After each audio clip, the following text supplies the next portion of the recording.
मैं बनना चाहूँ जैसा पर शायद सपनों में, मैं उड़ना चाहूँ जैसा पर शायद सपनों में।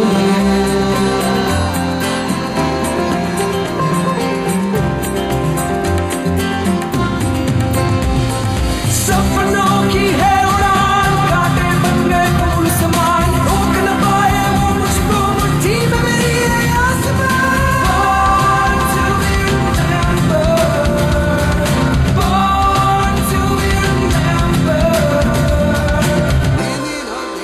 हेलो फ्रेंड्स, नमस्कार, सुप्रभात, गुड मॉर्निंग। एक बार फिर से स्वागत है आपका हमारे इस खूबसूरत programme born to be remembered के एक नए एपिसोड में। मुझे मालूम है आपको बड़ी बेसब्री से हमारा इंतजार होता है और हमारे यहाँ स्टूडियो में घड़ी की सुई जैसे ही सुबह के 11 बजाती है, मुझे भी थोड़ी बेचैनी होने लगती है आपसे मिलने की। तो सबसे पहले हम बात करेंगे, या कह लीजिए कि आपको बताएंगे, एक ऐसे शख्स की हिम्मत और हौसले के बारे में जिसने आज ही के दिन अपनी हिम्मत का एक ऐसा नमूना पेश किया जिसे सुनकर आपके मुंह से एक ही बात निकलेगी और वो होगी incredible.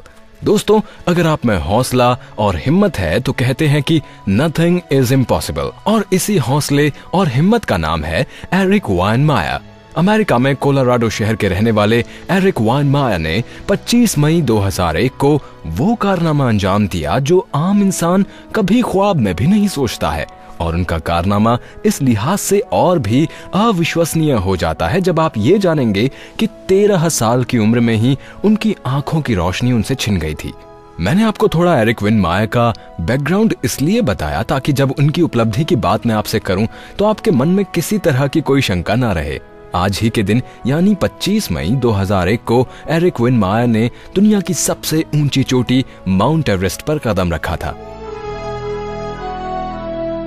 I thought there were some barriers. I mean, I was like, I almost counted us out a few times. Like when he hurt his ankle really bad and we were in the emergency room, we thought it might be broken. And then the next day when we're charging along and all the teams are passing us, and I say, Ike, you know, what's the pain threshold? 10 out of a 10, you know, 1 to 10, what is it? And he goes, a 10. I'm like, oh no. So, but he soldiered on and cared about us and, you know, really just fired as hard as he could. And it was all, you know, for what he was doing and for respect for his team. And so. जी हाँ, क्या आपको पता है कि Eric वाइनमायर अकेले ऐसे इंसान हैं जो अंधे होने के बावजूद न सिर्फ माउंट एवरेस्ट को फतह कर चुके हैं बल्कि दुनिया के हर एक कॉन्टिनेंट की सबसे ऊंची चोटियों को अपने साहस और हिम्मत से जीत चुके हैं। शायद इसीलिए दोस्तों कहते हैं कि हिम्मत मर्दा तो मदद खुदा।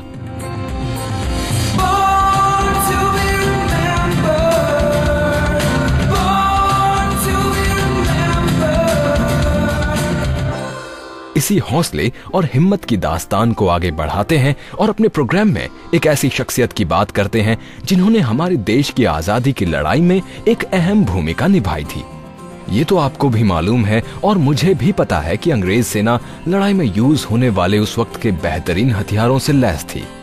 लेकिन जैसा कि एक शायर ने कहा है, जंग में कागजी अफराद से क्या होता है, हिम्मतें लड़ती हैं, तादाद से क्या होता है। कहने का मतलब सिर्फ इतना है कि लड़ाई के मैदान में जीत उसी की होती है जिसमें हिम्मत, हौसला और जीतने का जज्बा हो। और इसी हिम्मत और हौसले के धनी थे रास बिहारी बोस, जिन्होंने आजाद हिंद फौज की नींव रखी। इसी आजाद हिंद फौज ने आगे चलकर सुभाष चंद्र बोस की अगुवाई में अंग्रेजों को नाको चने चबवाए। पेशे से वकील रास बिहारी बोस ने जहां आजाद हिंद फौज जैसे क्रांतिकारी ग्रुप या यूं कह लीजिए कि सेना का गठन किया, वहीं अपने उदार और नर्म रवैये के लिए भी याद किए जाएंगे। उनका नर्म रवैया ही था कि अंग्रेजों के खिलाफ जंग लड़ने की बजाय उन्होंने अलग अलग देशों में जाकर अंग्रेजी हुकूमत से मुक्ति के लिए वातावरण तैयार किया। ये रास बिहारी बोस ही थे जिन्होंने 1937 में सभी भारतीयों से अपील की कि वो भारत को आज से आजाद देश माने। 25 मई 1886 को जन्मे रास बिहारी बोस को वैसे तो एक रेवोल्यूशनरी लीडर के तौर पर याद किया जाता है, जिन्होंने गदर आंदोलन में एक अहम भूमिका अदा की थी। पर आप सोच रहे होंगे कि आखिरकार गदर आंदोलन में हुआ क्या था।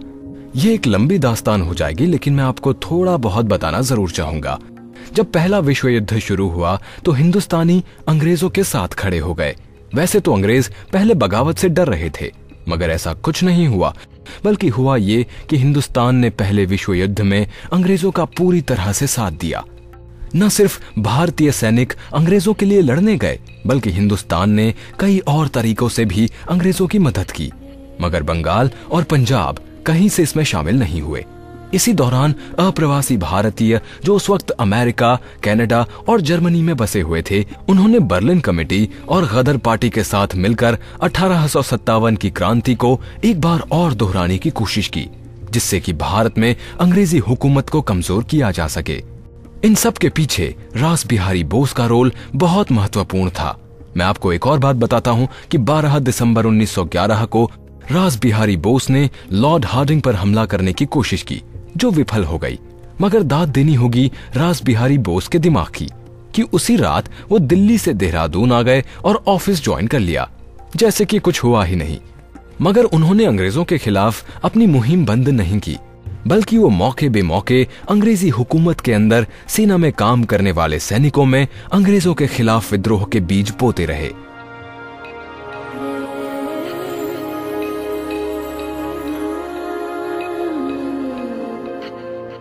पहले विश्व युद्ध के दौरान जब ज्यादातर अंग्रेज सैनिक अलग अलग देशों में अंग्रेजों के लिए लड़ने के लिए चले गए, तो रास बिहारी बोस को यही मौका दिखा जिससे अंग्रेजी हुकूमत की नींव हिलाई जा सकती थी।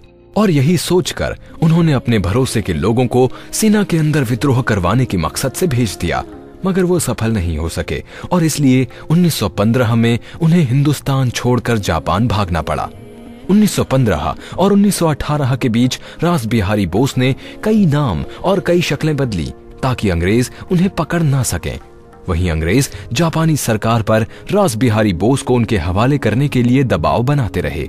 इस दबाव को देखते हुए रास बिहारी बोस ने 1918 में एक जापानी लड़की से विवाह कर लिया और 1923 में जापान की नागरिकता ले ली, मगर वो भारत को अंग्रेजों की गुलामी से मुक्त कराने में लगे रहे। इसी दौरान इंडियन इंडिपेंडेंस लीग की स्थापना हुई। मार्च 1942 की इस कॉन्फ्रेंस में सबने हिंदुस्तान की आजादी के लिए एक सेना के गठन की बात पर सहमति जताई और फिर 1 सितंबर 1942 को इंडियन नेशनल आर्मी यानी आजाद हिंद फौज का गठन किया गया और इसी फौज की कमान सुभाष चंद्र बोस को थमा दी गई। दूसरे विश्व युद्ध के खत्म होने से पहले ही रास बिहारी बोस मारे गए। उनके बलिदान और हिम्मत के लिए जापान ने उन्हें मरने से पहले ऑर्डर ऑफ राइजिंग सन से सम्मानित किया। लेकिन हर हिंदुस्तानी आज भी इस क्रांतिकारी को अपने दिल में याद करता है। तो दोस्तों, आजादी के इस मतवाले सैनिक को आज हम उनके जन्मदिन पर सलाम करते हैं।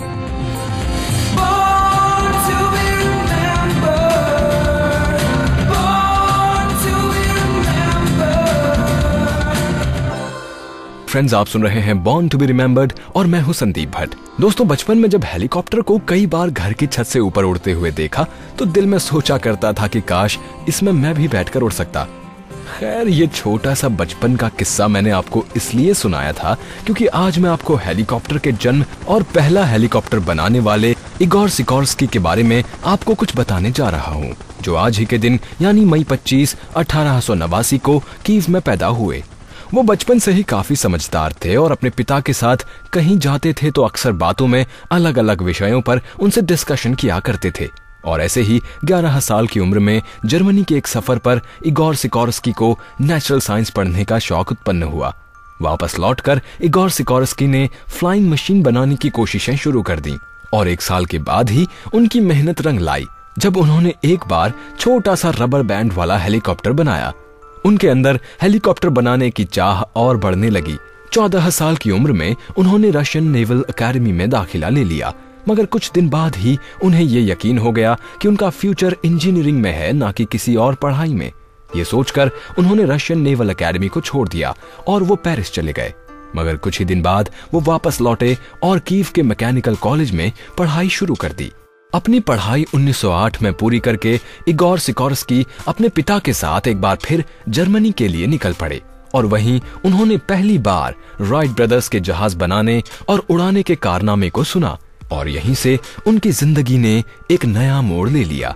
इगोर सिकोर्स्की खुद कहते हैं, Within 24 hours, I decided to change my life's work. I would study aviation. और फिर 1909 में एरोनॉटिक्स की पढ़ाई के लिए वो एक बार फिर पेरिस आ गए और यहीं एरोनॉटिक्स की पढ़ाई के सबसे बड़े और मशहूर ETACA में पढ़ाई करने लगे। उस वक्त ETACA दुनिया का सबसे बेहतरीन एविएशन इंस्टीट्यूट माना जाता था। मई 1909 में रूस वापस आकर उन्होंने पहला हेलीकॉप्टर डिजाइन किया जिसमें उन्हें काफी कमियां दिखाई दी। उन्हें ये यकीन हो गया था कि इसे उड़ाया नहीं जा सकता और अक्टूबर 1909 में उन्होंने इस डिजाइन को डिसमेंटल कर दिया। इगोर सिकोर्स्की ने उसके बाद अपना डिजाइन किया हुआ S-1 एयरक्राफ्ट बनाया, मगर वो उड़ नहीं पाया। मगर कहते हैं कि अगर आपके हौसलों में उड़ान है तो बस वक्त की बात है, आप उड़ के भी दिखा देंगे। और शायद यही बात इगोर सिकोर्स्की के मन में भी थी। उनका अगला विमान S-2 जून 16, 1910 को जब कुछ फीट उड़ा तो उन्होंने सिकोर्स्की के हौसले बढ़ा दिए और जब 2 सीटर S-5 को उन्होंने उड़ाया तो कुछ देर के बाद ही इंजन बंद हो गया और उन्हें क्रैश लैंडिंग करनी पड़ी। लेकिन इंजन बंद होने की वजह बड़ी हंसी वाली थी। सिकोर्स्की ने इंजन बंद होने की वजह जानने की कोशिश में ये पाया कि एयरक्राफ्ट के गैसोलीन में मच्छर था जो कार्बोरेटर में फंस गया, जिससे इंजन बंद हो गया। इससे उन्होंने बिल्कुल भी अपना हौसला नहीं हारा और 3 पैसेंजर वाला S-6 तैयार किया, जिसे फरवरी 1912 में मॉस्को एयरक्राफ्ट एग्जीबिशन में सम्मानित किया गया। Igor Sikorsky is probably one of the most remarkable pioneers in aeronautics, certainly in the United States, but I'd say for the rest of the world as well. He had this undefinable genius. He knew not only what was going to work in a technical sense, but he also understood what was going to work in the sense of being practical, being accepted by the public and by the government. He knew those technologies that were really going to take hold. Igor Sikorsky ने इस सफलता से उत्साहित होकर 1923 में New York में Sikorsky manufacturing company के नाम से अपनी कंपनी की स्थापना की। उन्होंने उसके बाद एविएशन की दुनिया में और भी नाम कमाया। फादर ऑफ हेलीकॉप्टर कहे जाने वाले इगोर सिकोर्स्की को हमारा सलाम।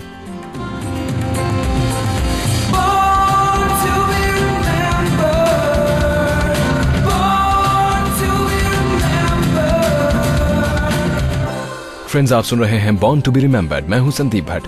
दोस्तों, अब हम आसमान से जमीन पर आते हैं और आपको सुनाते हैं कुछ खूबसूरत पोएट्री, शायरी, क्योंकि आज जिस पर्सनैलिटी का जन्मदिन है वो उर्दू शायरी के एक मशहूर शायर गुजरे हैं।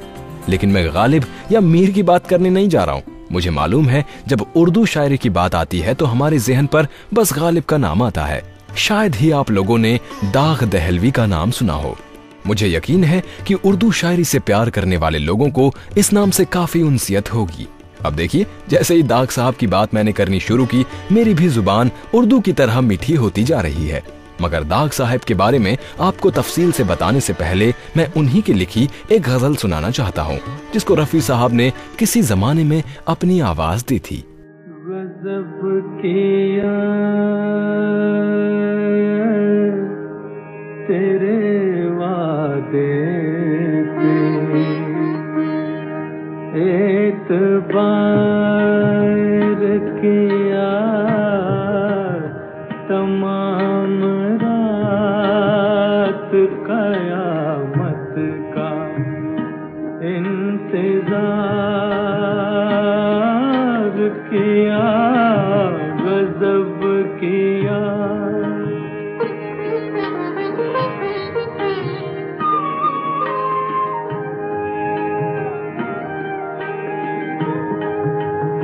हंसा हंसा के शबे वस्ल अश्क बार किया, तसल्लियाँ मुझे दे दे के बेकरार किया, गज़ब किया तेरे वादे पे, एतबार किया गज़ब किया। गजब किया तेरे वादे पे एतबार किया, तमाम रात कयामत का इंतजार किया। वाह, क्या बात कही दोस्तों, मैं तो शायरी का मुरीद हूं और इतनी बड़ी बात को इतनी आसानी से चंद लफ्जों में कोई इतनी खूबसूरती से कह जाए तो दोस्तों कौन नहीं वाह वाह कर उठेगा, है ना। शायर बातें तो वही पुरानी करते हैं मगर वो उनका अंदाज़े बयां होता है जो इसमें चार चांद लगा जाता है। तो दोस्तों आगे चलते हैं और थोड़ा दाग दहलवी की जिंदगी के सफरनामे पर नजर डालते हैं और ये भी जानते हैं कि आखिर कैसे दाग साहब का इंटरेस्ट उर्दू शायरी की तरफ हुआ। 25 मई 1831 में दिल्ली में पैदा हुए दाग दहलवी का असली नाम नवाब मिर्जा खां था। दाग दहलवी उनका तखल्लुस कह लीजिए या पेन नेम, मगर नवाब मिर्जा खां को दाग के नाम से ही शोहरत मिली और तारीख इतिहास भी उन्हें इसी नाम से बेहतर जानता है। जब दाग सिर्फ 4 साल के थे तो उनके पिता को अंग्रेजों के खिलाफ षड्यंत्र रचने के जुर्म में फांसी दे दी गई और इस बात से घबराई उनकी मां अंग्रेजों के डर से कई साल तक छुप छुप कर अपनी जिंदगी गुजारती रहीं और इस अरसे में दाग दहलवी अपनी मासी के पास रहे। कई साल भटकने के बाद दाग की मां ने आखिरी मुगल बादशाह बहादुर शाह जफर के पुत्र और उत्तराधिकारी मिर्जा फखरू से शादी कर ली और यहीं से दाग की परवरिश लाल किले में होने लगी, जहां अगले 12 वर्षों तक उन्होंने कुछ बड़े उस्तादों से शिक्षा पाई। दाग उस दौर के शायर हैं जिस दौर में गालिब, शौक, मोमिन जैसे शायरों की दिल्ली में तूती बोलती थी। मगर दाग की सहज भाषा और अंदाज ने अपने लिए प्रशंसकों की भीड़ जमा कर ही ली। लेकिन दाग दहलवी की शायरी में जो इश्क की बातें आप सुनते हैं और महसूस करते हैं, मैं उसके पीछे का किस्सा सोच रहा हूं कि आपको सुना ही दो। भाई 1857 की तबाही के बाद दाग दहलवी दिल्ली से रामपुर चले गए और वहां अपनी मौसी के यहाँ रहने लगे। यहाँ भी दाग की शायरी के कदरदान कम नहीं थे। दाग की शायरी फलने और फूलने लगी। उसी दौरान दाग की मुलाकात मुन्नी बेगम से हुई और अपने शायराना मिजाज की तरह दाग मुन्नी बेगम पर अपना दिल हार बैठे। मगर मुन्नी बेगम को दाग की शायरी नहीं बल्कि रामपुर के नवाब की दौलत प्यारी थी और यही बात दाग को बहुत अच्छी तरह मालूम थी। जब दाग के दिल को करार नहीं मिला तो उन्होंने नवाब को खत लिख डाला और खत में लिखा, दाग हिजाब के तीरे नजर का घायल है, आपके दिल बहलाने के और भी सामान है, लेकिन दाग बेचारा हिजाब को ना पाए तो कहां जाए। ये बात शायद किसी और ने रामपुर के नवाब से कही होती तो शायद उसका सर उसके कंधे पर नहीं होता, मगर दाग की शायरी के शौकीन नवाब साहेब ने दाग को जवाब लिखकर भेजा जो मुन्नी बाई के हाथों दाग तक पहुंचाया गया, जिसमें लिखा था, दाग साहब आपकी शायरी से ज्यादा हमें मुन्नी बाई अजीज नहीं है। ये तो मैंने दाग साहब की थोड़ी सी निजी जिंदगी के बारे में आपको बताया, लेकिन साहित्य के नजरिए से दाग जहां मोहब्बत और प्यार पर शायरी करते रहे वहीं उन पर हाली, सर सैयद और शिबली का भी अच्छा खासा प्रभाव था। इस मशहूर शायर का आखिरकार 1905 में निधन हो गया। उस वक्त उनकी उम्र 72 वर्ष की थी। आज उनके जन्मदिन पर हमारी ओर से हम उन्हें श्रद्धांजलि पेश करते हैं इस शेर से, क्या मिला हमको जिंदगी के सिवा, वो भी दुश्वार ना तमाम खराब।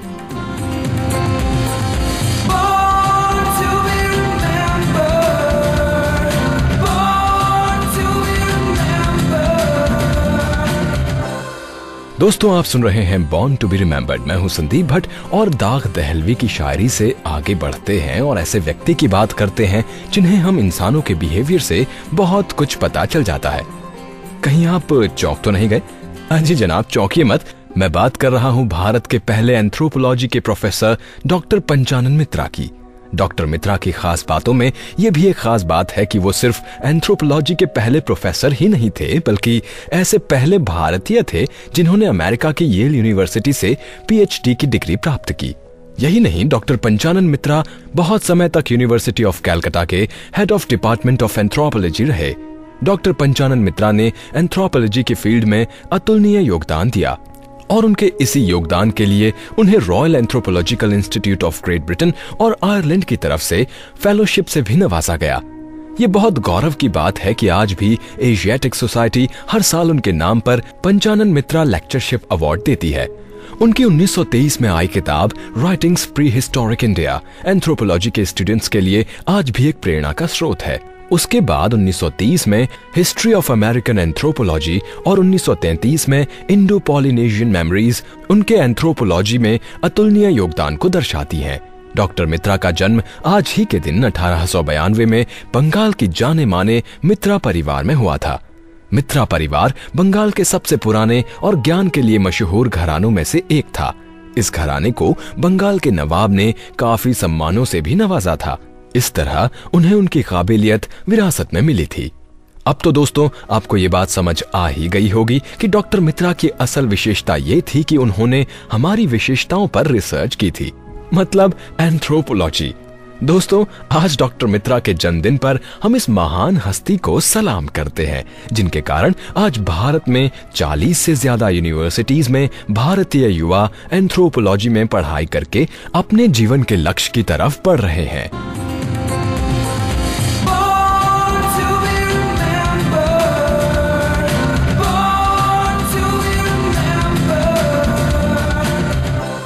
दोस्तों हमने आपको थोड़ी पढ़ाई लिखाई की जानकारी दे दी और अब मैं सोच रहा हूँ कि कुछ एंटरटेनमेंट भी किया जाए। इसीलिए मैंने प्रोग्राम के आखिरी पड़ाव में जिस पर्सनैलिटी को आपके लिए चुना है वो कोई और नहीं बल्कि बॉलीवुड एक्टर कुणाल खेमू है। यूं तो कुणाल ने अपने फिल्मी सफर का आगाज बॉलीवुड में एक बाल कलाकार की हैसियत से किया था, मगर आज की तारीख में वो बॉलीवुड के कुछ बेहतरीन यंग हीरोज में से एक हैं। गोलमाल तो आपको याद ही होगी, तो फिर देर किस बात की, मैं इसके बारे में कुछ आगे बताऊं उससे पहले मैं कुणाल की फिल्म से ही ये खूबसूरत सा गीत आपके लिए पेश करता हूं। तुझे देख देख सोना,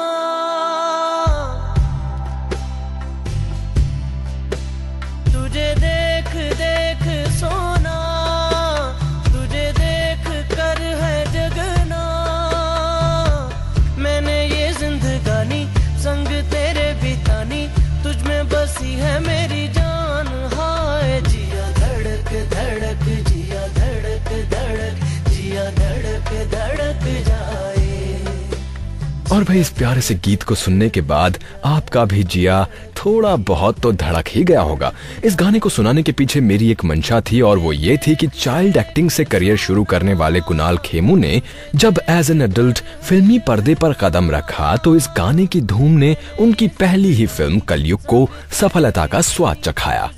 कुणाल खेमू का जन्म आज ही के दिन यानी 25 मई 1983 को श्रीनगर कश्मीर में हुआ, लेकिन उनकी पढ़ाई लिखाई मुंबई में हुई। उसी दौरान अभी वो 4 साल के ही थे कि उन्हें दूरदर्शन के सीरियल गुल गुलशन गुलफाम में एक बच्चे के रोल के लिए चुन लिया गया। सीरियल जबरदस्त हिट रहा, लेकिन कुणाल खेमू का बॉलीवुड सफर फिल्म सर से शुरू हुआ। 1993 की इस फिल्म में नसीरुद्दीन शाह और पूजा भट्ट थे, जिनके साथ कुणाल को अभिनय करने का मौका मिला। उसके बाद कई फिल्मों में जैसे जख्म, राजा हिंदुस्तानी, भाई और हम हैं राही प्यार के महत्वपूर्ण हैं। यूं ही कट जाएगा सफर साथ चलने से, कि मंजिल आएगी नजर साथ चलने से। यूं ही कट जाएगा सफर साथ चलने से, कि मंजिल आएगी नजर साथ चलने से।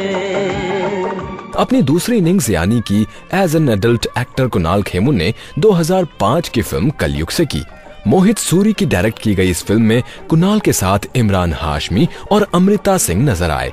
कलयुग अपने गानों के साथ साथ कुणाल की दमदार अदाकारी से एक हिट फिल्म साबित हुई और कुणाल की गाड़ी पटरी पर चल निकली।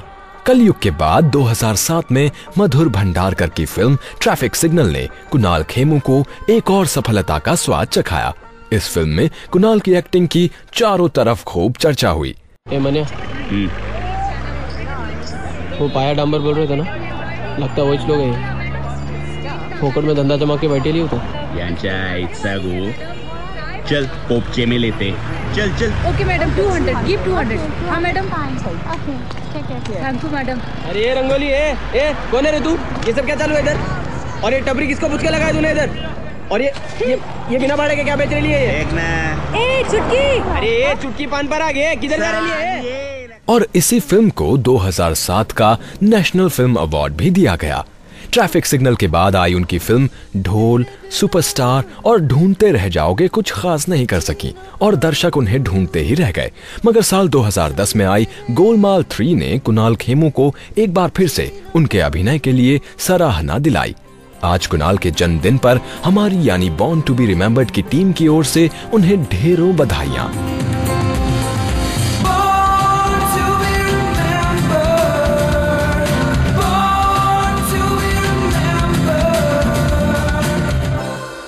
दोस्तों, अब हमारे अलविदा कहने का समय आ गया है। वैसे आप लोगों को छोड़ के जाने का दिल तो नहीं करता, मगर जाना तो पड़ेगा ही, ताकि कल हम कुछ और हस्तियों के साथ आपके सामने आ सके। नमस्कार, गुड बाय। मैं बनना चाहूं जैसा पर शायद सपनों में, मैं उड़ना चाहूं जैसा पर शायद सपनों में।